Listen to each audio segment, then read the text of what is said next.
आपण नवीन असाल तर माझ्या अखिल तांबोळी सर क्लासेस या यूट्यूब चॅनलला सबस्क्राईब करा, बेल दाबून ऑल करा, म्हणजे आपण माझ्या चॅनलला ॲड व्हाल.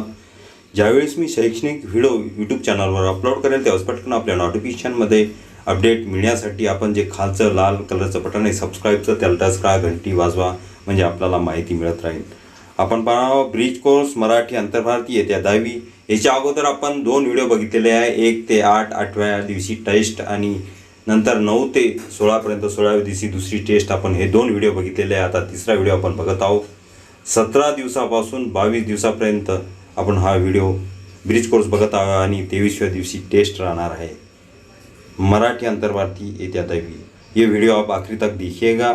17 से लेकर हम 22 तक ब्रिज कोर्स दिन मराठी का दिन देख रहे हैं और तीसरी टेस्ट 23वीं दिन होगी.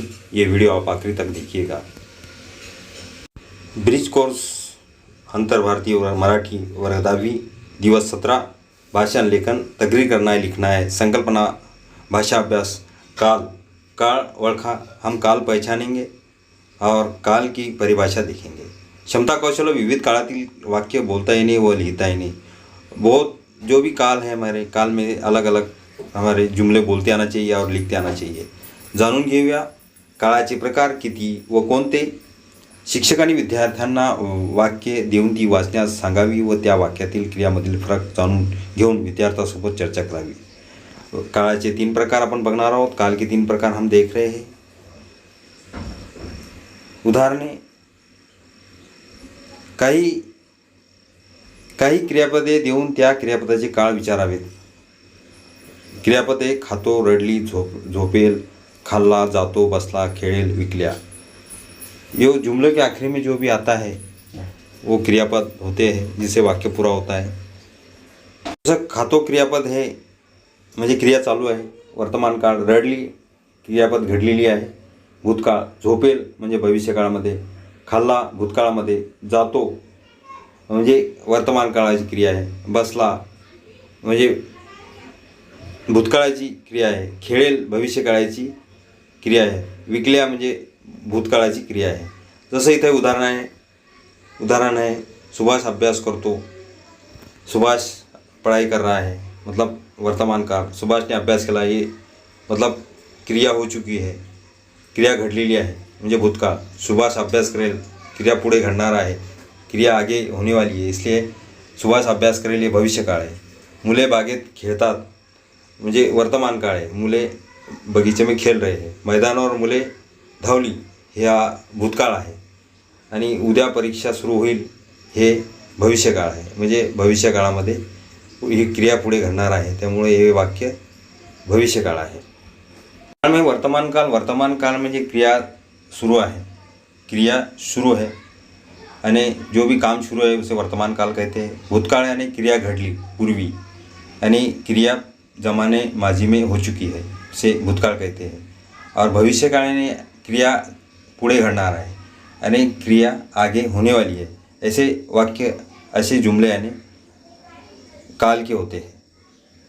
आपण सक्षम बनवूया. शिक्षकांनी विद्यार्थ्यांना काळाचे मुख्य 3 प्रकार सांगावे. काळाचे 3 प्रकार वर्तमान काळ, भूतकाळ, भविष्यकाळ. जी क्रिया सुरू आहे ती वर्तमान काळ. क्रिया घडली आहे भूतकाळ. क्रिया घडणार आहे भविष्यकाळ. क्रिया शुरू है, काम शुरू है वर्तमान काल. काम हो चुका है जमाने माजी मतलब भूतकाल. और क्रिया घडणार आहे आणि आगे होने वाली है इसका मतलब भविष्यकाल. चला आपण वाक्य ओळखूया. खालील वाक्याची काळ ओळखा. सुगरण झोका झाडाला टांगते हे वाक्य वर्तमान काळ आहे. सुगरण झूला झाड़ को टांगती है वर्तमान काल. मुलाचे आयुष्य बदलेल, लड़के की ज़िंदगी बदलेगी भविष्यकाल. सायंकाळची शोभा औरनी आहे.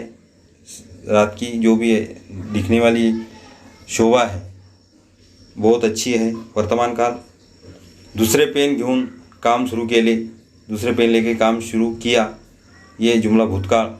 झाडावर फुले हसू लागतील हे वाक्य पुढे घडणार आहे भविष्यकाळ.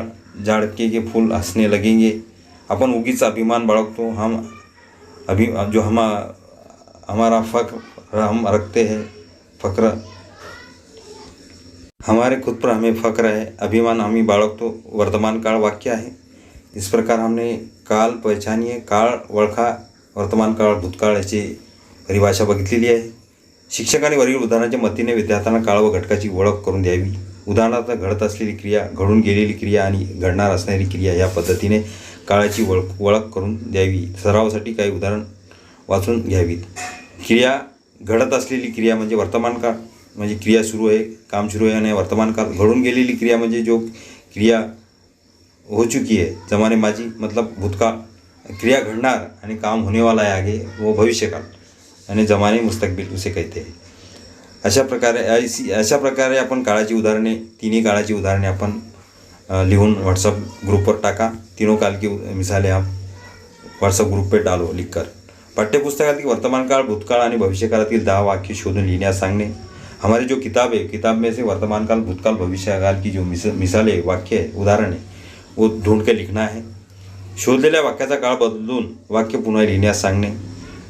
शोधलेल्या जो वाक्याचा काळ है उसका काल बदलना है और उसे और फिर से लिखना है. अंतर्जालच्या मदतीने काळ ह्या घटकाची अधिक माहिती मिळवण्यास सांगणे.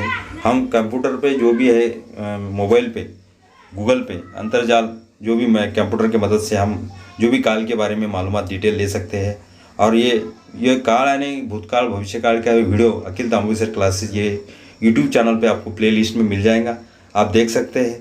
काल पहचानिए, हिंदी में भी काल पहचानिए और मराठी में भी काल वळखा, ये डिटेल वीडियो आपको मेरे यूट्यूब चैनल पर आपको मिलेगा. अच्छी तरह से देख लो, आपको काल पहचानने में कोई दिक्कत नहीं हो सकती है आप, लेकिन आपको वीडियो देखना पड़ेगा. प्लेलिस्ट में देख सकते हैं, अखिल तांबुली सर क्लासेस में आप देख सकते हैं. ब्रिज कोर्स दिवस 18, क्षेत्र श्रवण, वाचन, लेखन, संकल्पना, विराम चिन्ह.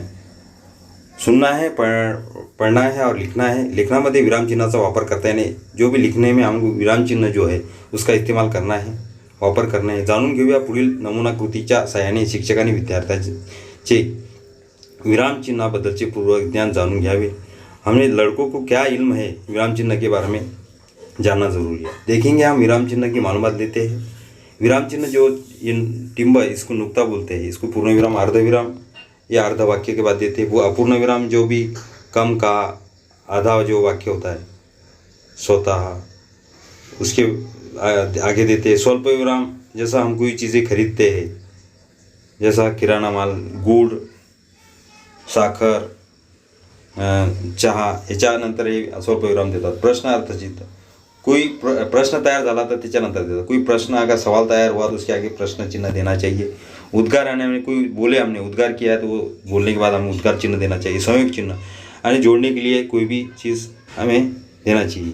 अपसरण चिन्ह जो भी हम जैसे उदाहरण देते हैं उसके आगे देना चाहिए. एकेरी अवतरण, कोई भी चीज़ या कोई भी अल्फाज बड़ा चढ़ा के लिखने के लिए आप एकेरी अवतरण चिन्ह देते हैं. दोहरी अवतरण चिन्ह, कोई वाक्य शब्द बड़ा चढ़ा के बताने के लिए दोहरी अवतरण चिन्ह का इस्तेमाल होता है. सूक्ष्म बनवूया. खालील दिलेल्या वाक्यामध्ये विरामचिन्हाचा वापर करून वाक्य पुन्हा लिहा. पहला वाक्य है, ये विराम चिन्ह का इस्तेमाल करना है ये जुमलों में. मुलाने उत्तर दिले, ते पहा ढग कसे धावत आहेत आभाळात. आता मुलाने उत्तर दिले, इथे आपण दिलेले स्वल्पविराम दिलेले. गुरुजीजवळ आपण दुहेरी अवतरण दिलेले, गुरुजीनंतर स्वल्पविराम दिला आहे. ते पहा नंतर स्वल्पविराम दिला आहे. कसे धावत आहेत आभाळात, इथे उद्गार केलेला आहे, उद्गारवाचक चिन्ह आपण दिलेले आहे. दुसरा वाक्य आहे, अरे पण तेवढा म्हणजे किती. अरे हे शब्द इथे आपण स्वल्पविराम दिलेला आहे, दुहेरी अवतरण चिन्ह दिलेले, पण ते केवढा म्हणजे किती ये प्रश्न केलेला है, इसलिए प्रश्नार्थक चिन्ह दिए हुए. ये सवालिया है प्रश्न, इसलिए सवाल निशान लगाया हुआ है. खेळताना मनुष्याला भान नसते, ये जुमला यहाँ पर बना हुआ है. भान नसते ये जुमला है, इसलिए आगे पूर्ण विराम दिया गया है.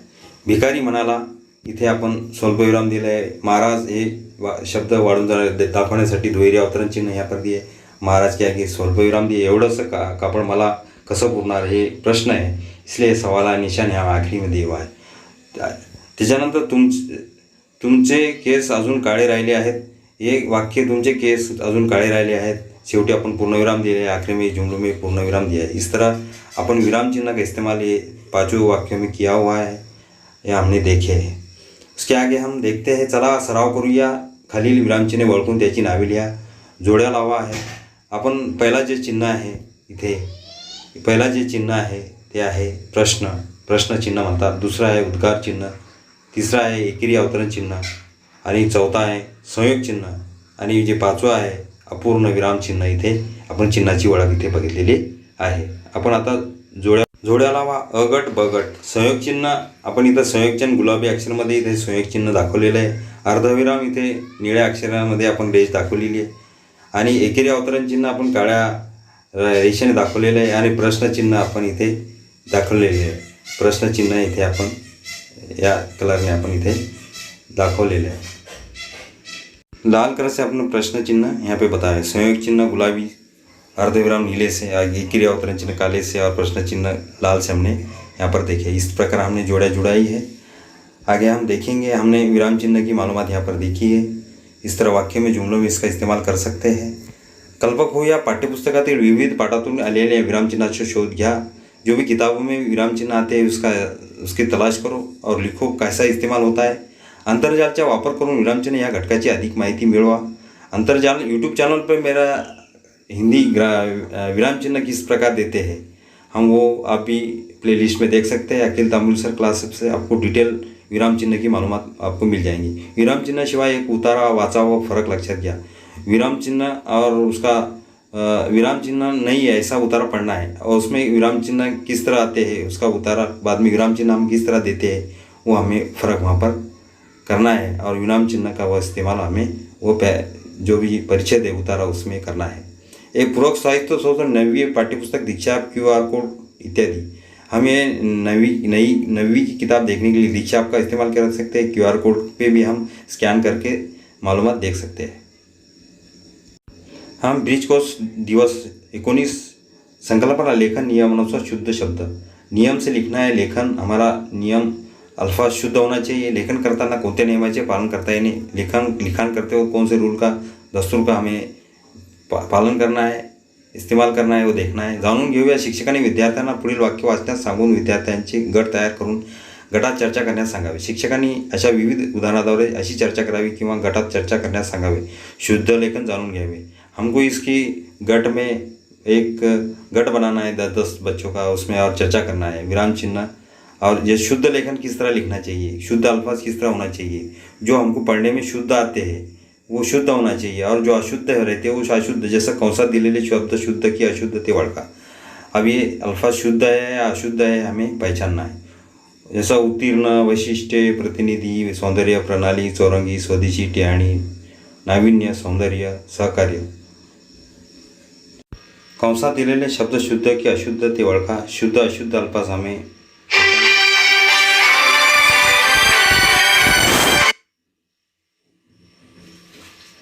शुद्ध अल्फाज हमें अशुद्ध अल्फाज अशुद्ध अल्फाज पहचाना है. उत्तीर्ण पहला ये अशुद्ध अल्फाज है. वैशिष्ट्य ये भी अशुद्ध अल्फाज है. प्रतिनिधि ये भी अशुद्ध है क्योंकि ती इसकी रस्म होना चाहिए. सौंदर्य ये शुद्ध अल्फाज है. प्रणाली शुद्ध है. चौरंगी शुद्ध है. स्वदेशी शुद्ध है. टिहाणी शुद्ध है. नाविन्य शुद्ध है. ये सौंदर्य ये पढ़ने में हमें सही नहीं लगता इसलिए शुद्ध है. सहकार्य वरील उदाहरणामध्ये शुद्ध शब्द सौंदर्य, प्रणाली, चौरंगी, स्वदेशी, टिहाणी, नाविन्य, सहकार्य. और अशुद्ध शब्द उत्तीर्ण, वैशिष्ट, प्रतिनिधि, सौंदर्य. मतलब ये पढ़ाई में हमको बिल्कुल अच्छी तरह से हम पढ़ नहीं सकते, वो अशुद्ध शब्द अल्फाज है. ये हम देखे हैं. सौंदर्य यानी खूबसूरती, प्रणाली हमारी उसका प्रणाली किस तरह होती है. चौरंगी यानी 4, स्वदेशी यानी खुद के देश की, टिहाणी यानी जांच करना, नवीन, सहकार्य मदद. इस तरह हमने शुद्ध अल्फाज और अशुद्ध अल्फाज की लिस्ट इसमें शब्द हमने छाटे हैं, देखे हैं. आगे देखेंगे. शिक्षकांनी वरील चर्चेप्रमाणे विविध उदाहरणे देऊन शुद्ध लेखन व ही संकल्पना विद्यार्थ्यांकडून जाणून घ्यावी. हमें शुद्ध लेखन बिल्कुल साफ और सच्चा साफ सुथरा होना चाहिए. व्याकरण के नियम से होना चाहिए. सक्षम बनूया शुद्ध शब्द ये है मी, ती, ही, तू, धू, कवी, फूल आणि परंतु, भीती, पूजा, नीति, पूर्व, नवीन ये शुद्ध है. लेकिन ये मी जो हमें दीर्घ लिखी हुई है, मी अगर अंदर से ते रस्व तो ये अशुद्ध होता है. आणि ये भी अशुद्ध है. मंदिर इसकी दीर्घ होना चाहिए. नवीन का वी विलांटी दीर्घ होना चाहिए. टिहानी ये भी अशुद्ध है. भूमिति अशुद्ध है. गति अशुद्ध है. ऊस अशुद्ध है. एकदा अशुद्ध. आशीर्वाद, प्रणाली अशुद्ध. ये अशुद्ध अल्फाज ऊपर के शुद्ध है, नीचे के अशुद्ध है. ये बिल्कुल हमें देखना चाहिए कि हम साफ अल्फाज कौन से, शुद्ध अल्फाज कौन से, अशुद्ध कौन से हैं। अशुद्ध अल्फाज हमें लिखने में इस्तेमाल नहीं करना चाहिए। आम्हाला शुद्ध शब्दच आम्हाला लिहिण्यामध्ये आम्हाला उपयोग करावाचा आहे, अशुद्ध शब्द आम्हाला टाळायचे आहे। त्यामुळे व्याकरणाचे नियम आम्हाला माहीत पाहिजे। त्यासाठी शुद्ध अशुद्ध जे आम्हाला वाचण्यात शुद्ध वाटतात ते शुद्ध, वाचण्यात आम्हाला अशुद्ध वाटतात ते अशुद्ध। शिक्षकांनी वरील तक्त्यामध्ये मदतीने शुद्ध शब्द अशुद्ध शब्द याबद्दल माहिती देऊन शुद्ध लेखनाचे नियम समजावेत। शुद्ध लेखन व घटकांची ओळख करून घ्यावी। हमें व्याकरण के नियम से लिखना है शुद्ध लेखन, और जो शुद्ध अल्फाज है पढ़ाई में जो शुद्ध लगते हैं, साफ लगते हैं, वही लिखना है। चला सराव करूया। खालील उदाहरणामधील लेखन नियमानुसार शुद्ध शब्द ओळखा, शुद्ध अल्फाज हमें पहचानना है। पहला सुगंध सही है क्योंकि वो पढ़ने में सही है। दूसरा रस्व सुगंध दीर्घ उकार है, सुगंध ये पढ़ाई में दोनों भी सही नहीं है, इसलिए पहला सही है सुगंध। हिरवी ये दीर्घ विलांटी ही की, ये हिरवी 2 नंबर सही है। हिरवी ये 3 नंबर गलत है, 2 नंबर हिरवी सही। अंगन आंगन अंगन तीसरा सही है, पढ़ने में सही लगता है इसलिए तीसरा सही है। तुतारी तुतारी तुका रस्व उकार है, ताका काना होने से ये 2 नंबर का सही है, ये तुतारी तीसरा गलत है। इस तरह का हमने शुद्ध अल्फाज इसमें से पहचाने हैं। शिक्षकांनी वरील उदाहरणातील अचूक शब्द ओळखण्यास सांगून अधिक उदाहरणाचा सराव करून घ्यावा। हमें शुद्ध अल्फाज पहचानने के लिए हमें प्रैक्टिस करना है, और उसके उदाहरण भी है, हम व्हाट्सएप पर डालेंगे, आपको उसमें से समझकर पहचानना है। शुद्ध शब्द ओळखा, हमको पहचानना है, हम व्हाट्सएप पे आपको उदाहरण डालेंगे, मिसालें डालेंगे। कल्पक होऊया, पाठ्यपुस्तकातील हे शब्द असेच लिहा, याचा सराव करावा। बोलताना जाणीवपूर्वक शुद्ध शब्दाचा वापर करा। हमखास चुकणाऱ्या शब्दाची यादी तैयार करा। जो भी किताब में है शुद्ध अल्फाज उसकी लिस्ट बनाना है, उसकी प्रैक्टिस करना है। बोलते वक्त हमें शुद्ध अल्फाज का इस्तेमाल करना है। जो हम अल्फाज गलती से गलत होते हैं, जो गलत अल्फाज की हमें यादी तैयार करना है, कौन सी गलत अल्फाज है वो भी मालूम चाहिए। इस तरह हमने शुद्ध अल्फाज के लिए ज़्यादा से ज़्यादा पढ़ाई और ज़्यादा से ज़्यादा पढ़ना चाहिए किताब, और उसकी प्रैक्टिस करना चाहिए हमको। जो बोलने में शब्द लगते हैं वो शुद्ध होते हैं। कोर्स दिवस 20 संकल्पना गद्याकलन पे हमें सवाल तैयार करना है। उपयोजित लेखन हमें देखना है। ये भी वीडियो मेरे अखिल तांबुळे सर क्लासेस यूट्यूब चॅनल को आपको मिल जाएगा। उत्तरावरून प्रश्न लक्षपूर्वक वाचन करता येईल, तर उत्तराच्या आधारावर प्रत्येक एका वाक्यात उत्तरे येतील असे प्रश्न तैयार करता येईल। हमें उतारा पढ़ना है दिल से, दिलो जान से, और उस पर उतारे पे हमें सवाल तैयार करना है। जाणून घेऊया, यामध्ये एक उतारा दिला जातो, तो नीट वाचून त्यावर आधारित प्रश्न तयार करायचे असतात। ते प्रश्न असे तैयार करावेत की त्यांची उत्तरे प्रत्येक एका वाक्यात येतील। ऐसे सवाल तैयार करना है हमें जिसके जवाब एक वाक्य में हो। विद्यार्थी दिलेल्या उत्तराचे नीटपणे वाचन करतील। शिक्षक प्रश्न निर्मितीसाठी मार्गदर्शन करतील। प्रश्नाच्या शेवटी प्रश्नचिन्ह द्या। का, कुठे, कधी, केव्हा, कोणता, कशाला इत्यादी प्रकारच्या प्रश्नाची रचना करण्याचा सराव शिक्षक करून घेतील। ये सवाल का, कुठे, कधी, केव्हा, कोणता, कशाला ऐसे अल्फाज लगाकर ये सवाल तैयार होते हैं। अखिल तांबुळे सर क्लासेस ये यूट्यूब चैनल पर उतारे पे सवाल किस तरह बनाना है ये आपको अब हिंदी में भी और मराठी में भी चैनल पे आपको वीडियो मिल जाएगा। आप देखो, आपको आसानी होगी उतारे पे से प्रश्न तैयार करने। उतारा वाचतो, पुढील उतारा वाचून प्रत्येकी एका वाक्यात उत्तरे येतील असे 4 प्रश्न तयार करा। विचाराने एखादी गोष्ट समजावून दिली की ती माणसाला पडते। समजावून देण्याऐवजी भय दाखवून, भार देण्याची भीती दाखवून पटवण्याचा प्रयत्न केला तर भीती निर्माण होते। भीती न दाखवावी तर माणूस स्वच्छंदी बनतो। सिंहाचे बळ त्याच्या दातात आहे, हत्तीचे सामर्थ्य सोंडीत आहे, गाई बैलाची शक्ती त्यांच्या शिंगात आहे। तसे मानवाचे सर्वस्वी कोणते तर माणसाची शक्ती ती त्याच्या बुद्धीत आहे। निर्बुद्धपणाने वागून तो आपले सामर्थ्य न ओळखतील तर आपली शक्ती तो गमावू बसेल। माणसाच्या बुद्धी सामर्थ्याला नीट मार्गावर ठेवण्यासाठी जो प्रयत्न केला जातो तो सत्याग्रह किंवा सत्यदर्शन है। ये परिचय मैंने पढ़ा है। परिचय में के सवाल तैयार हुए। पहला सवाल है माणसाला कोणती गोष्टी वाटते, ये पहले लाइन में इसका जवाब है। माणसाला एक विचाराने एखादी गोष्ट समजून दिली की ती पडते। माणसाला कशामुळे भीती निर्माण होते, दूसरा प्रश्न। तिसरा, माणसाची शक्ती कशात आहे। माणसाच्या बुद्धी सामर्थ्याला नीट मार्गावर ठेवण्यासाठी कोणता प्रयत्न केला जातो। गद्यखंडाला शीर्षक द्या। ऐसे 5 प्रश्न हमने इस गद्यखंड को पढ़कर तैयार किए हैं। आगे सक्षम बनूया शिक्षक प्रश्ननिधी कशी करावी याबद्दल मार्गदर्शन करातील, विद्यार्थ्याकडून उतारा वाचून घेतील, विद्यार्थी प्रश्नाची निर्मिती करतील। ये उतारा पढ़ना है और उसके सवाल तैयार करना है और आपको आसानी से ज़्यादा मार्क मिल सकते हैं एग्ज़ाम में। चला सराव करूया। पुढील उतारा वाचून एका वाक्यात उत्तर येतील असे 4 प्रश्न तयार करा। तो सूर्य पहा, त्याचे दर्शन म्हणजे परमात्म्याचे दर्शन। तो नाना प्रकारचे चित्रे आकाशात रंगवत असतो। चित्रकार महिने कुंचलय मारून सूर्योदयाची चित्रे रंगवतात। सकाळी उठून जरा पहा, परमेश्वराची कला, त्या दिव्य कलेला, त्या अनंत सौंदर्याला उपमा तरी देता येईल का? पण पाहतो कोण? तिकडे तो सौंदर्य भगवान उभा राहून म्हणतो, आळशा तू निजून पासील, परंतु मी तुला उठवणार आहे। स्थावर जंगमाचा सूर्य हा आत्मा आहे। हा मित्र लोकांना हाका मारतो, त्यांना काम करायला लावतो। त्याने स्वर्ग पृथ्वीचे रूप धारण केले आहे। खरोखरच तो सूर्य जीवनाचा आधार आहे, त्याच्या ठिकाणी परमात्मा आहे।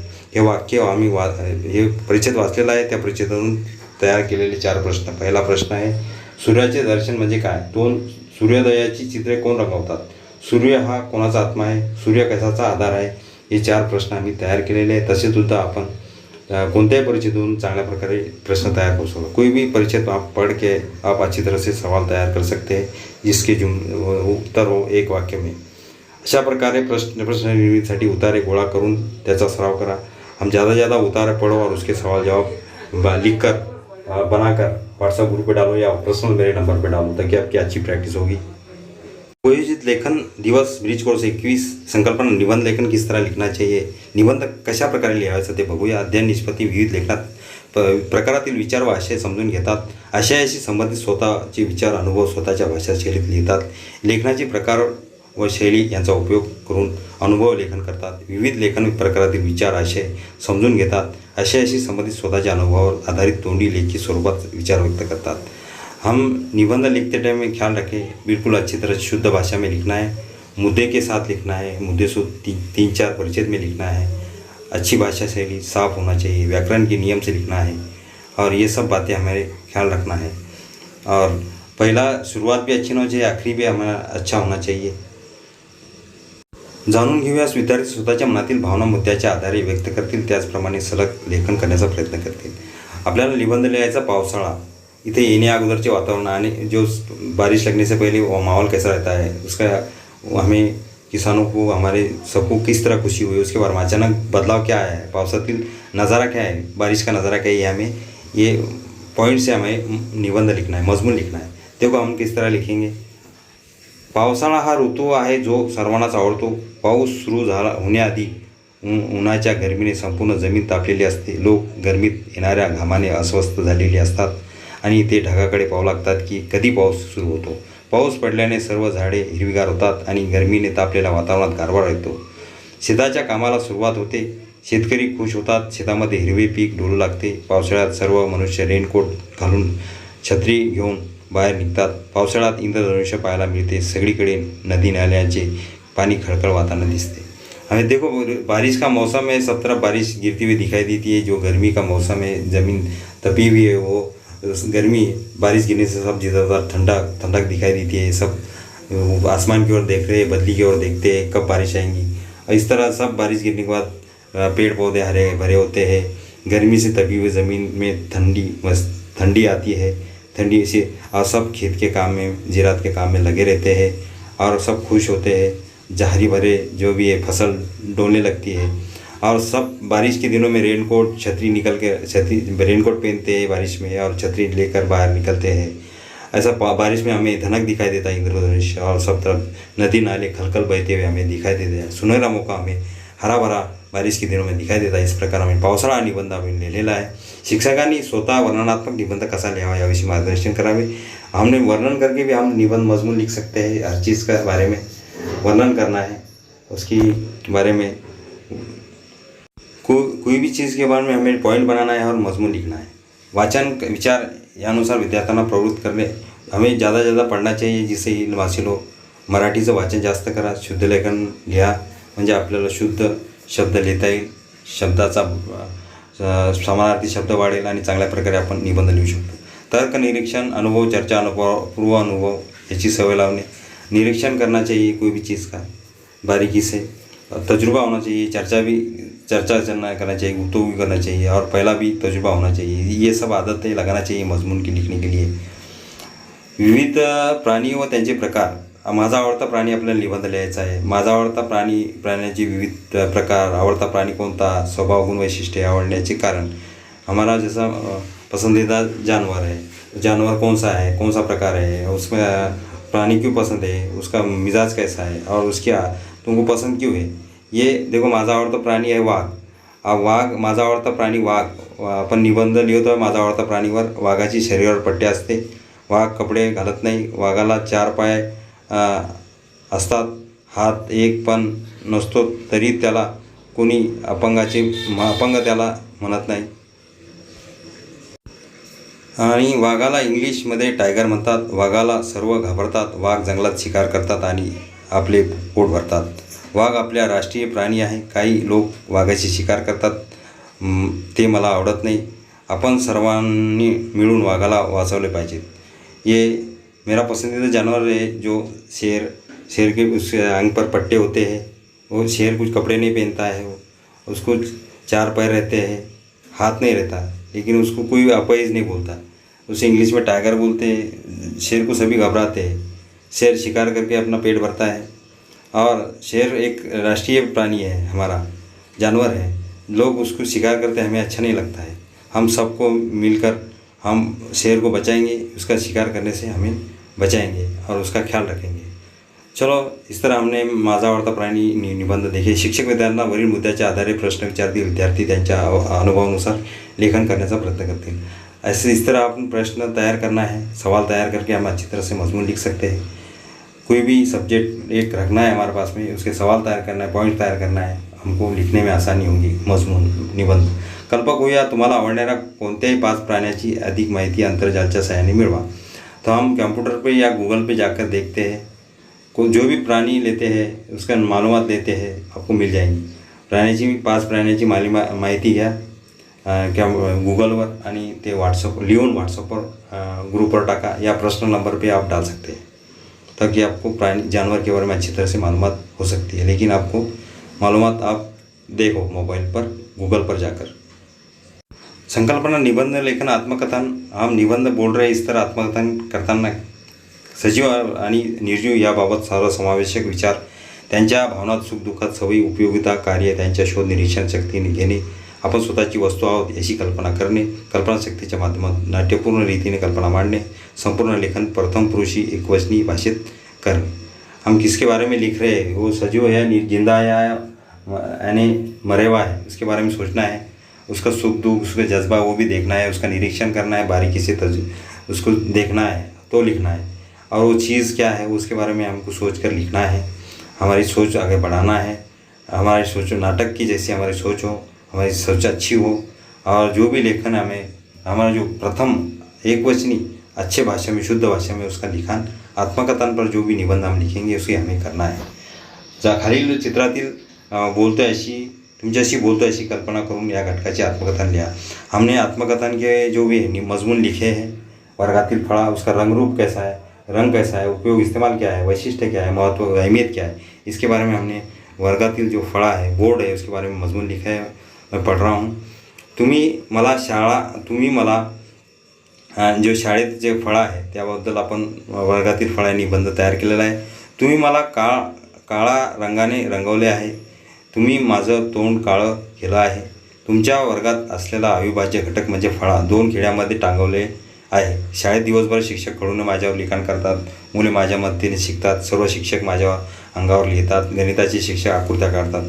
माझा रंग काळा दिला आहे म्हणून मला खूप वाईट वाटते, पण मी असे ऐकले की माझे काही बंधू आता गोरे देखील आहेत, विद्यार्थी परदेशात डॉक्टर आहेत, हे ऐकून मला अभिमान वाटतो। फळा म्हणतो, मी दुसऱ्यासाठी जगण्याचीच ठरवलं आहे, दूसरे सेवा करण्यातच मला धन्यता वाटते। इस तरह हमने बोर्ड के बारे में लिखा है। जिस तरह बोर्ड एक हमारे स्कूल का बोर्ड का कलर काला है, जिस तरह उसने बोलता है मेरा मुंह तुमने काला करे है। और क्लास का हमारा बहुत बड़ा हिस्सा है, जिससे हम 2 खिले में हमने वो बोर्ड को लटकाया है, काला बोर्ड है। हर दिन टीचर उसको बोर्ड पर लिख कर पढ़ाते हैं, टीचर भी, बच्चे भी अच्छी तरह से सीखते हैं, और सब टीचर उनके जिस्म पर कुछ ना कुछ लिखते हैं। जैसा गणित के टीचर अपने कुछ शक्लें निकालते हैं। और जैसा वो कहता है कि मेरा रंग काला है, लेकिन फिर भी मुझे बुरा नहीं लगता। लेकिन ऐसा लगता है कि जो भी दोस्त है अहबाब है वो इसमें कि मैं सुना है कि वो सब गोरे हैं, क्योंकि वो पढ़ लिख कर बहुत भारी हो चुके हैं। और प्रदेश में जो भी डॉक्टर है ये एक सुनकर कोई वकील बना है, ये सुनकर मुझे बहुत फक्र है। बड़ा हरदम कहता है कि मैं एक दूसरे के जगने के लिए, एक दूसरे की सेवा करने के लिए मैं कभी भी हरदम तैयार है। इस प्रकार हमने बोर्ड पर यहाँ बताया है कि फला किस तरह होता है। ब्रिज कोर्स दिवस 12 उपयोजित लेखन संकलन में जाहिरात किस तरह करना है, ये भी आपको अखिल तांबुली सर क्लासेस यूट्यूब चैनल पर जाहिरात प्लेलिस्ट में भी आपको ग्रामर में हिंदी और मराठी में मिल जाएगा। उपयोजित लेखन किस तरह लिखना चाहिए, जाहिरात किस तरह बनाना चाहिए, इश्तिहार किस तरह बनाना चाहिए, आपको डिटेल मिल जाएगा। नियमित लेखन प्रकारातील विचार व आशय समजून घेतात आशयाशी संबंधित स्वतःचे विचार स्वतःच्या अनुभवावर आधारित विचार लेखी व तोंडी स्वरूपात व्यक्त करतात। जाणून घेऊया शिक्षकांनी विद्यार्थ्यांना जाहिरातीचे बारकाईने निरीक्षण करण्यास सांगावे। बिल्कुल जाहिरात किस तरह होना चाहिए उसके बारे में सोचना चाहिए। अधिक सोप्या विषयावर आधारित जाहिरातीचे नमुने विद्यार्थ्यांसमोर ठेवून त्यावर आधारित कृती सोडवण्यास सांगावी। तो अभी विद्यार्थी आपको जाहिरात तैयार करना है। शिक्षकांनी स्वतः उत्कृष्ट जाहिरात लेखन कसे करावे याविषयी मार्गदर्शन करावे। जाहिरात में सब दिनांक होना चाहिए, कहाँ कौन सी जगह है वो प्रोग्राम, वो भी सब होना चाहिए। काय के बारे में जाहिरात है वो उसका नाम होना चाहिए। जिस तरह हम कोई भी चीज़ बेचते हैं वो सब की डिटेल होना चाहिए, एड्रेस होना चाहिए, फ़ोन नंबर होना चाहिए, ईमेल एड्रेस होना चाहिए। इसको बढ़ा चढ़ाकर हमने जाहिरात बनाना है। त्यावर आधारित कृती विचारपूर्वक करणे, समजपूर्वक वाचन करायला लावणे, ये जाहिरात अच्छी तरह नमूना अच्छी तरह से होना चाहिए। जैसा चला सराव करो या पुढे दिलेल्या शब्दावरून जाहिरात तैयार करना है। जैसा महाराष्ट्र के लिए गढ़ भ्रमण थी, किले हमने घूमना है, घूमे तो किस प्रकार हमको इतिहास की मालूमात होती है, हिस्ट्री की मालूमात, तारीख की मालूमात के लिए हम किस तरह किले घूमना है, इसकी जाहिरात बनाना है। पुढील बातमी वाचा आणि कागदी पिशव्याच्या जाहिरात तैयार करा। और कागदी पिशव्या जो आता है उसकी जाहिरात वो बेचने के लिए जाहिरात बनाना है। तो प्लास्टिक पिशव्या और महापालिकेची बंदी, प्लास्टिक जो भी आते हैं ना उसके ऊपर बंदी है। प्लास्टिक पिशव्या देणाऱ्या विक्रेत्यावर आणि प्लास्टिक पिशव्या बाळगणाऱ्या ग्राहकावर कडक कारवाईचा इशारा, ऐसी एक जाहिरात बनाना है। बंदी है लेकिन उस पर कार्रवाई है, जो अगर इस्तेमाल करेगा प्लास्टिक के थैलियाँ उस पर कार्रवाई है, ऐसी एक जाहिरात बनाना है। विद्यार्थ्यांना वर्तमानपत्रातील जाहिरातीच्या कात्र्यांचा संग्रह करून ते वहीत चटकवणे, त्यावर प्रश्न तयार करणे, अशा प्रकारची कबीर यांनी पात्रातील दूध का घेतले नहीं, इसका भी जवाब लिखना है, परिच्छेद में है। और ये बाद में ये संतवाणी पढ़ना है। पुढील कविताच्या आधारे सूचनेचा कृती करा। संत निर्मळ यांनी परमेश्वरासाठी वापरलेले विशेषण लिहायचे आहे। इसमें देखें ये संतवाणी कोण तेल या पांडुरंग या वामवर्गी उभे आहे, परमेश्वराकडे हट्ट धरणारे, ये भी लिखना है। और सूचने चेहऱ्यावर डासपिटिका दिसल्या काळ वळखा, ये काल पहचानना है। और पुढील वाक्य जुमलों में इस्तेमाल करना है। भामाऊन जाने, इसमें से चॉइस ढूंढना है। भामाऊन जाने का मतलब भामाऊन जाने, गोंधळून जाने, ग्रहणी करने यानी तकरार करने, ये सब इसका लिखना है। नदी का समानार्थी शब्द लिखना है ग्रंथ का। चुप शब्द वळखा, इसमें से अल्फाज चुनना है, इसमें से और नीचे से भी चुनना है। इस पर 15 मार्क की घटक चाटनी आपको देना है। आपको ये वीडियो अगर पसंद आता है मेरे चैनल को सब्सक्राइब करो, लाइक करो, कमेंट्स करो, शेयर करो।